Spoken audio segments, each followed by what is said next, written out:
ये छत्तीसगढ़ का जो सम्मेलन, भरोसे का सम्मेलन हो रहा है, जिसमें हमारे सभी नेताओं ने इसमें भाग ली, तो ऐसा सम्मेलन शायद देश के किसी कोने में या किसी भाग में नहीं हुआ। ये पहली बार है कि हर जगह ये भरोसे का सम्मान यहाँ छत्तीसगढ़ में हो रहा है और इसका नेतृत्व भूपेश बघेल जी कर रहे हैं। मेरा एक सजेशन है, जरा सोच के आप देखिए कि भरोसे का सम्मेलन के बजाय भरोसे का अनुष्ठान सम्मेलन अगर कहे तो बहुत बड़ा होगा, क्योंकि सिर्फ भरोसे का सम्मेलन बोले तो सिर्फ भरोसा दिए उसका सम्मेलन, ऐसा अर्थ निकलता है मेरे हिसाब में, क्योंकि मेरी हिंदी जरा कमजोर है ना। लेकिन ये भरोसे का अनुष्ठान सम्मेलन, तो ये अनुष्ठान करके लोगों को पैसे देकर, महिलाओं को मदद करके, विद्यार्थियों को मदद करके, युवाओं को मदद करके, किसानों को मदद करके अनुष्ठान होने के बाद ऐसे सम्मेलन हर जगह हो रहे। तो ये अनुष्ठान सम्मेलन बहुत भारी संख्या में चल रहा है, तो इसीलिए मुझे खुशी है और मेरी अध्यक्षता में कांग्रेस के 85वां महाधिवेशन छत्तीसगढ़ में हुआ। ये मेरे जीवन में भी एक नया इतिहास यहाँ पर आपने स्थापित किया। इस भाजपा सरकार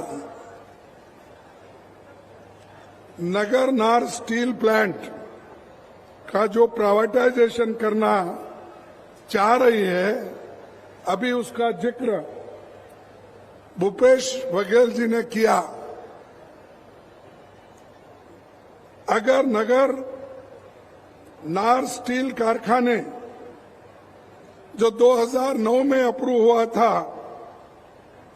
लेकिन मोदी सरकार उसको आगे नहीं बढ़ा रही, क्योंकि ये सब प्राइवेट को देना चाहते हैं मोदी जी।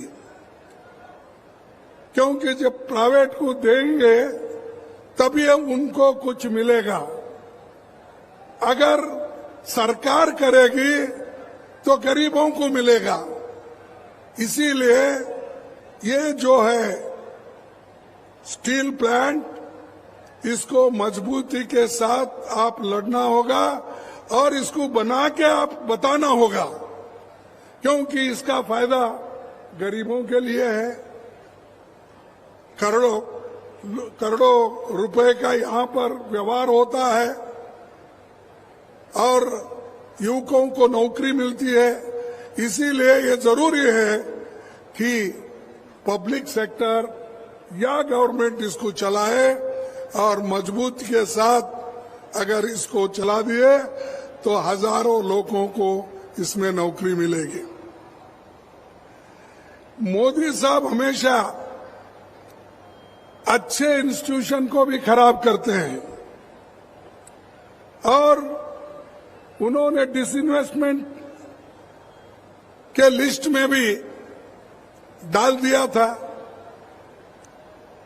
कई प्लांट उन्होंने हर जगह बेचते आए, कांग्रेस बनाते आई, मोदी जी बेचते जा रहे। हम लोगों को मदद कर रहे हैं, लेकिन वो उनकी रोटी रोजी छीन ले रहे हैं। यह आप सोचना चाहिए खासकर दलित, पिछड़े, अति पिछड़े और आदिवासी, गरीब लोग, ये सोचना जरूरी है, क्योंकि पैसे वालों को कोई दुख और दर्द नहीं है। उनके पास बच्चों को पढ़ाने के लिए पैसे हैं, अच्छे से रहने के लिए पैसे हैं, अपने जीवन बिताने के लिए पैसे हैं, लेकिन गरीब अपने पेट भरने के लिए काम करता है और वो कुछ नहीं मांगता, हमारे हाथ को काम दो। इसीलिए सोनिया गांधी जी ने नरेगा योजना लाई। नरेगा योजना से हजारों लोगों को, लाखों लोगों को काम मिल रहा है। और जो स्टेट में ये नरेगा का काम कराते हैं, उन चीफ मिनिस्टरों को भी सताते हैं। सेंट्रल से जल्दी फंड नहीं आती, उसके वजह से काम रुक जाता है। लेकिन यहां पर मैं कहूंगा बड़े हिम्मत के साथ कि भूपेश बघेल केंद्र से पैसा आने दो या नहीं आने दो, लेकिन अपना काम कभी उन्होंने रोका नहीं। ये देन है, ये कांग्रेस की देन है और बघेल साहब के मंत्रिमंडल की देन है। सभी ने मिलके इस छत्तीसगढ़ के सरकार को आप चला रहे, इसीलिए मैं आप लोगों को बधाई देता हूं। और जो काम केंद्र सरकार करना चाहिए, वो काम हमारे कांग्रेस पार्टी की सरकार यहां पर चला रही है, कर रही है। मोदी साहब यहां पर आए और छत्तीसगढ़ के जंगल, जमीन, पानी, इसके बारे में कुछ नहीं बोलते। उन्होंने यहां आए सिर्फ छत्तीसगढ़ के सरकार को गालियां देना और ये कहना, यहां तक मैं भी सुना कि ये सरकार गोबरी बेच के पैसा खा रहे हैं। अरे गोबरी बेच के पैसा अगर खाते तो इतना डेवलपमेंट छत्तीसगढ़ में नहीं होता। गोबरी बेचने वाले, खाने वाले, गाय के नाम पे बीजेपी है, कांग्रेस नहीं। कांग्रेस हमेशा लोगों की मदद करती है, लोगों को मजबूत बनाने के लिए गोबरी लेना, कोऑपरेटिव सोसाइटी को देना। दूसरे चीज भी, छोटे मोटे जो कॉटेज इंडस्ट्रीज है, उनको भी ये सरकार मदद कर रही है। लेकिन मोदी साहब को ये सहन नहीं हो रहा। वो हमेशा कांग्रेस को सरकार कैसा गिराए और कांग्रेस को कुछ ना कुछ बोल के दबा लगाने का काम उनका है। और इस छत्तीसगढ़ में जो डायरेक्ट बेनिफिट 5 सालों में 1,75,000 करोड़ रुपए ट्रांसफर हुआ है और 5 सालों में छत्तीसगढ़ में 40 लाख लोग गरीबी से ऊपर उठे हैं। इतना रहते हुए मोदी जी ये कहते हैं छत्तीसगढ़ में करप्शन है। अरे 15 साल आपने रूल किया,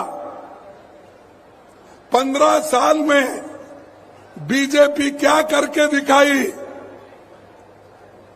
जैसा कि धान खरीदने का उन्होंने कहा,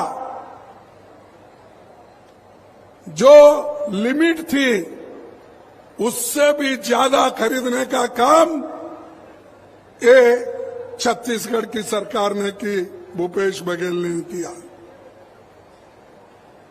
हर चीज केंद्र सरकार जो कहती है उससे भी आगे जाकर छत्तीसगढ़ की सरकार करती है। भाइयों, मैं और एक बात आपके सामने रखना चाहता हूं। पहले तो 27 जिले थे, आज कम से कम 33 जिले हो गए। पहले 150 तहसील थे, आज 233 तहसील हो गए हैं। छत्तीसगढ़ के लोगों की आमदनी 38% बढ़ी और राशन कार्ड भी उसी ढंग से बढ़ता गया। 53 से आज 73 तक हुआ है। तो इसलिए आप सोचिए, जो चीज पिछले गवर्नमेंट ने नहीं की, बीजेपी ने नहीं की, वो काम अगर कांग्रेस के चीफ मिनिस्टर और सरकार करती है, यहां पर आकर मोदी साहब उनका प्रशंसा करना चाहिए। वो छोड़कर वो गालियां देने का एक ही सुन, बार बार सबको कुछ ना कुछ बोलते हैं।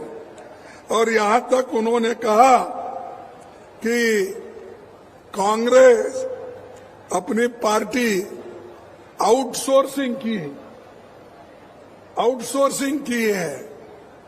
ये कहते हैं, अरे आउटसोर्सिंग तो उन्होंने किया, अदानी को दिया, बड़े बड़े लोगों को दिया, उनकी सरकार को, बीजेपी के सरकार को वो लोग चला रहे।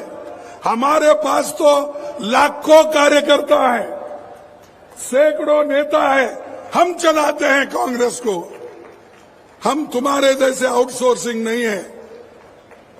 इस देश में जो लोकतंत्र है, उस लोकतंत्र के तहत अगर आपको चलना है तो सबको लेके चलना।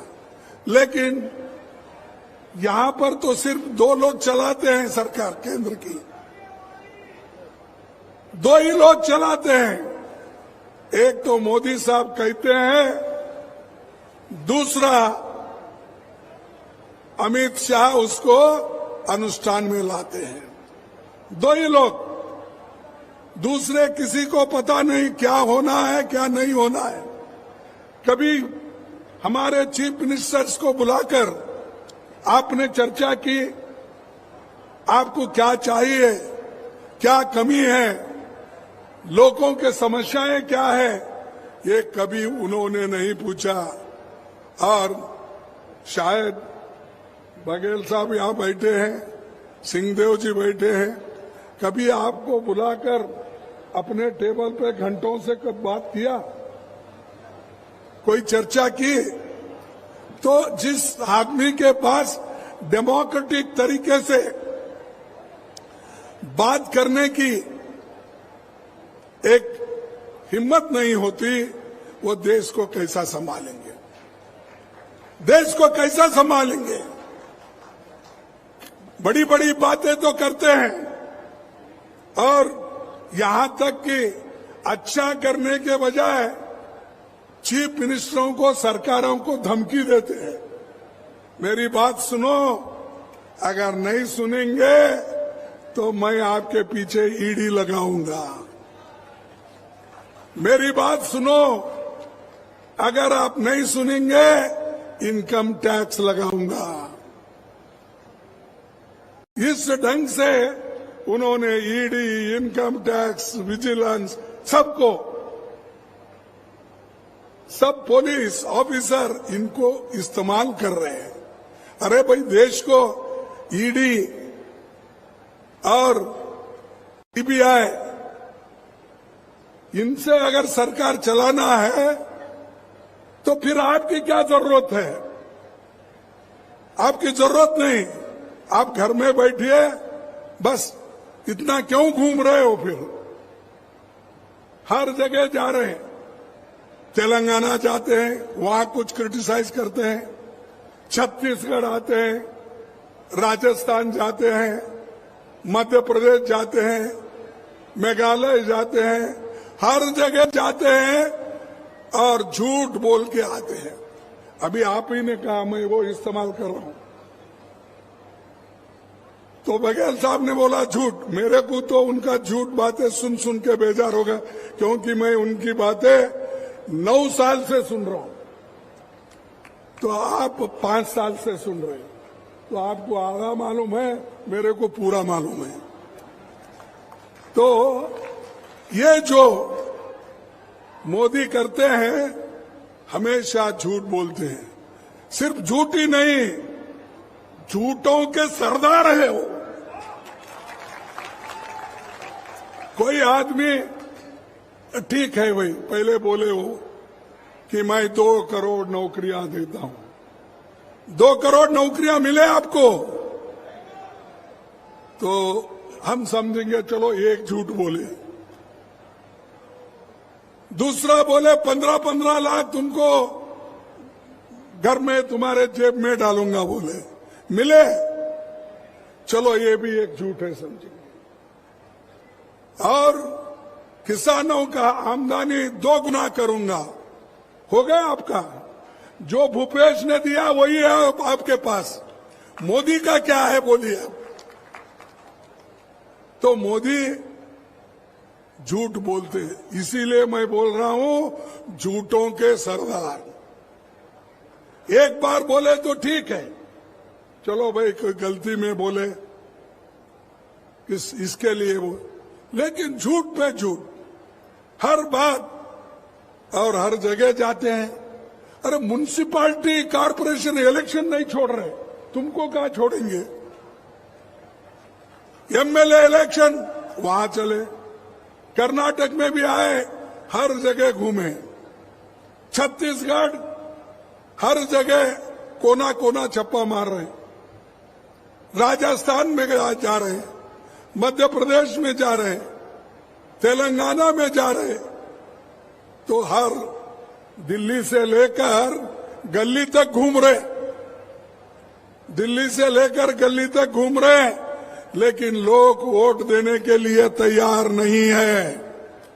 लोग कांग्रेस को चाह रहे हैं, कांग्रेस आने दो, ये खुद लोग कह रहे हैं। लेकिन मोदी जी, मैं और एक पूछता हूं, जब आपके नाम से इतने वोट आते हैं पार्लियामेंट में, मैं सब वोट लाता हूं, आप कहते हैं, फिर आपको हर राज्य में घूमने की क्या आवश्यकता है। हर राज्य में आप घूम रहे हो, लेकिन जहां जा रहे हो वहां हार रहे हो। आप भी देखिए, कर्नाटक के कोने कोने में छप्पे वो गए, लेकिन वो हार के आए। हिमाचल में गए, वो हार के आए। अब ये 5 स्टेट का इलेक्शन है, यहां पर भी वो हार पाएंगे, वो हार जाएंगे, ये एक आप लिख लीजिए। फिर भी हर जगह जाते हैं। आज अपोजिशन पार्टी के गवर्नमेंट उनसे भी ज्यादा है। सबसे ज्यादा अपोजिशन पार्टी की सरकारें हर स्टेट में है। अगर आपके पास इतनी जादू की छड़ी थी या है, तो आप वेस्ट बंगाल कैसा हारे, छत्तीसगढ़ कैसा हारे, राजस्थान कैसा हारे, और हमारे तमिलनाडु कैसा हारे। आप देखिए कितने हैं, 12, 15, 16 स्टेट हारे, फिर भी वो बात कहते हैं कि लोग मुझे चाहते हैं, इसीलिए मैं ये करता हूं। अगर लोग चाहते तो इतने राज्यों में तुम नहीं खोते थे। बीजेपी सरकार वहां भी आती थी, लेकिन नहीं, क्योंकि आप हमेशा एक दूसरों की योजनाओं को फेल करना इनका आदत है। तो इसलिए उन्होंने हमेशा बोलते हैं आपकी गारंटी अलग है, कांग्रेस की गारंटी अलग है, लेकिन उनकी गारंटी क्या है? 35 साल उनके रिकॉर्ड बेरोजगारी का है। ज्यादा से ज्यादा लोगों को बेरोजगार रखना ये उनकी गारंटी है। ज्यादा से ज्यादा जीएसटी बढ़ाना ये उनकी गारंटी है। हमारी गारंटी क्या है? लोगों को सस्ता अनाज देना, लोगों को पढ़ाना, लोगों को एमएसपी बढ़ाना, यह हमारी गारंटी है। लेकिन उनकी गारंटी लोगों को सताने का, और जो काम एक छत्तीसगढ़ में होता है वो गुजरात में नहीं हुआ।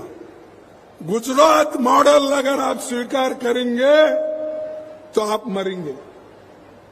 छत्तीसगढ़ की मॉडल अगर आप स्वीकार करेंगे आप बचेंगे।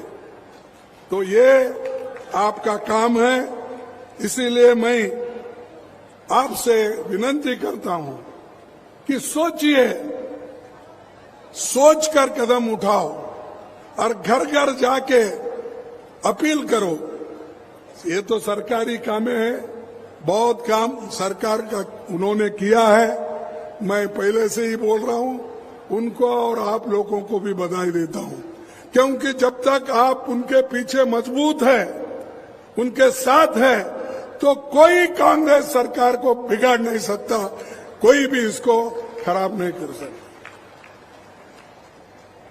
भाइयों, और एक मुद्दा हर जगह वो कहते हैं, हमने महिलाओं के लिए रिजर्वेशन लाया और कांग्रेस वाले उसको विरोध कर रहे हैं। कांग्रेस वाले विरोध कर रहे हैं। अरे अमेंडमेंट 52, 53, 54 किसने लाया? छत्तीसगढ़ में जिला पंचायतों में, तालुका पंचायतों में जो आपको रिजर्वेशन मिला है, जो महिलाएं, माताएं आज कुर्सी पे बैठे हैं अध्यक्ष होकर, उपाध्यक्ष, वो किनके वजह से? ये कौन किए? ये तो कांग्रेस ने किया, राजीव गांधी जी ने किया, बाद में वो नरसिंह राव जी ने उसको कानून के मुताबिक आगे लाया। लेकिन इसका भी क्रेडिट वही लेते हैं। अरे आप तो महिलाओं के बारे में कभी भी उनकी, हमेशा उनका एक ये है, उनका जो आइडियोलॉजी है वो महिलाओं के खिलाफ है। महिलाओं को कभी भी उन्होंने आगे आने नहीं दिया। ये जनसंघ का हो, अब भारतीय जनता पार्टी हो, आरएसएस हो, ये महिलाओं के खिलाफ है, महिलाओं के विरोध में है। जब कांग्रेस कर रही है तब वो आगे आते हैं। यही लोगों ने जब राजीव गांधी जी के जमाने में और देवेगौड़ा जो हमारे पार्टी के सपोर्ट से प्रधानमंत्री बने थे, उस वक्त हमने जो पास करवाया था उसको भी अगर किसी ने विरोध किया तो ये बीजेपी ने विरोध किया, इसीलिए हमारा बिल उस वक्त गिर गया। और हमको ये क्या है, एक कहावत है हिंदी में, मेरे को ठीक नहीं आ रहा, चोर उल्टा, ऐसा, अच्छा ठीक है, चोर उल्टा कोतवाल को ढाके। ऐसा काम तो वो कर रहे गलत, और हमको बोल रहे कि कांग्रेस आड़ी आ रही। गरीबों के लिए हम कुछ देना चाहते हैं, माँ बहनों को देना चाहते हैं, शेड्यूल कास्ट को देना। अरे भाई, शेड्यूल कास्ट को तो ऑलरेडी रिजर्वेशन है, तुम क्या देते हो? शेड्यूल ट्राइब्स को रिजर्वेशन है, तुम क्या देते हो? उनको भड़काने का आदिवासियों को मिल रहा है, शेड्यूल कास्ट को मिल रहा है, और ये लोग वो छीनना चाहते। अरे छीनना हम नहीं चाहते, तुम तो छीनना चाहते थे, हमने उसको रोक दिया, रख दिया, और आगे हमारी गवर्नमेंट आई, ये पहला हम काम करेंगे। तुम्हारा क्या है? तुम 1934 का 2034 का बता रहे हैं। आज अगर उनमें महिलाओं के लिए प्रेम है, गरीबों के लिए प्रेम है, पिछड़े हुए वर्गों के लिए प्रेम है, तो अब जो संख्या अस्तित्व में है 543, आप उसी में करो। जब बढ़ गया संख्या तो उस वक्त फिर सीट भी बढ़ जाएंगे, लिमिटेशन होगा। अगर ज्यादा आ गए फिर हम उसको बढ़ाएंगे। नहीं, वो नहीं चाहते। वो बोल रहे हैं अब कि सेंसस होना, उसके बाद में डिलिमिटेशन होना, और ये सब होने के बाद ये 2034 में आएगा। यानी उनकी नीयत अच्छी नहीं है, और नीयत अच्छी नहीं रहने की वजह से अब गांव-गांव फिर के ये प्रचार कर रहे कि कांग्रेस वाले हमको मदद नहीं करें, या मजबूरी में मदद करें। और मजबूरी में अगर मदद करते, हम ये जो पंचायत में, जिला पंचायत में, म्युनिसिपालिटी में रिजर्वेशन लाते। सोनिया गांधी जी का ये पड़ था कि महिलाओं को रिजर्वेशन दिला के रहूंगी, और उन्होंने पूरे कोशिश की। और दूसरी चीज ओबीसी का, अब भाई जनसंख्या के आधार पर जनगणना कराना, और ये जो हमारा जनगणना है, वो जनगणना के लिए हम इसलिए तैयार है, उसमें गरीब लोग बहुत है, पिछड़े लोग बहुत है, अति पिछड़े बहुत है, हरिजन, शेड्यूल कास्ट है, शेड्यूल ट्राइब्स है, और ऐसे लोग हैं। अगर एक बार सेंसस हुआ ओबीसी का, तो कौन कहाँ है, कितने लोग पड़े हुए बैकवर्ड्स में है, कितने लोग पड़े हुए शेड्यूल कास्ट में है, कितने लोग नौकरियों पे है, ये सारा निकल के बाहर आएगा। तब हमको मालूम होगा किनको क्या ट्रेनिंग देना, किनको क्या बताना, किनको कौन सा मदद करना, पैसे से किसको मदद करना, जमीन अगर नहीं है तो उसको कैसा देना। ये इन तमाम चीजों को, गरीबों को मदद करने के लिए हमने डिमांड किया कि ये गरीबों की, बैकवर्डों की जनगणना होनी चाहिए, सेंसस होना चाहिए, उनको आप कीजिए। अब इतना कहते हुए मैं अपने भाषण को समाप्त करता हूं। जय हिंद, जय कांग्रेस।